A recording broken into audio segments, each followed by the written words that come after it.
आखिर क्यों बहुत से लोग नींद में बोलते रहते हैं?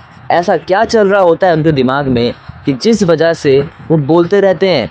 तो चलो समझते हैं कि ये स्लीप टॉकिंग है क्या। लेकिन उससे पहले सब्सक्राइब बटन दबा दो। यस। तो स्लीप टॉकिंग एक ऐसी कंडीशन है जिसमें आदमी बिना जाने सोए सोए बातें करता रहता है। कभी सिर्फ एक वर्ड या फिर कभी कभार पूरा का पूरा सेंटेंस बोल देता है। और ये ज़्यादातर बूढ़ों में होता है, लेकिन आज बड़े भी इससे बच नहीं पाते। तो सवाल ये उठता है कि ये कब होता है? तो देखो, नींद के अलग अलग स्टेज होते हैं और पहला है लाइट स्लीप।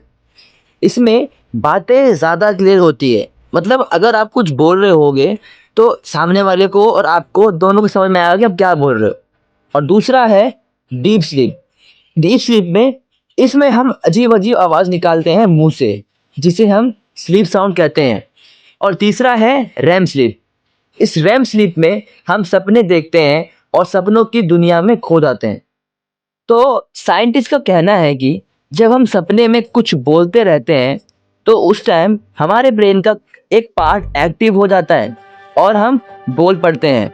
और वो पार्ट है Broca's area plus motor cortex. तो जब ये गलती से ऑन हो जाते हैं तो हमारे मुंह से वर्ड गलती से स्लिप हो जाता है और हम बोल पड़ते हैं। अब यहाँ एक और सवाल उठता है कि ज़्यादातर लोग नींद में क्या बोलते हैं? तो देखो, रिसर्च ये कहती है कि कुछ लोग नींद में ज़्यादा गाली देते हैं एज कम्पेयर टू जब वो जागते हैं। तो अभी कुछ लोगों के मन में सवाल उठेगा कि क्या ये स्लीप टॉकिंग हार्मफुल है? तो देखो, साइंस कहता है कि स्लीप टॉकिंग हार्मलेस होता है अनटिल एंड अनलेस अगर कोई नींद में चल रहा हो या फिर अलग अलग एक्शन कर रहा हो तो वो बीमारी है। वरना तो स्लीप टॉकिंग कोई बीमारी नहीं है, ये नॉर्मल थिंग है, बहुत से लोगों को होता है। ठीक है।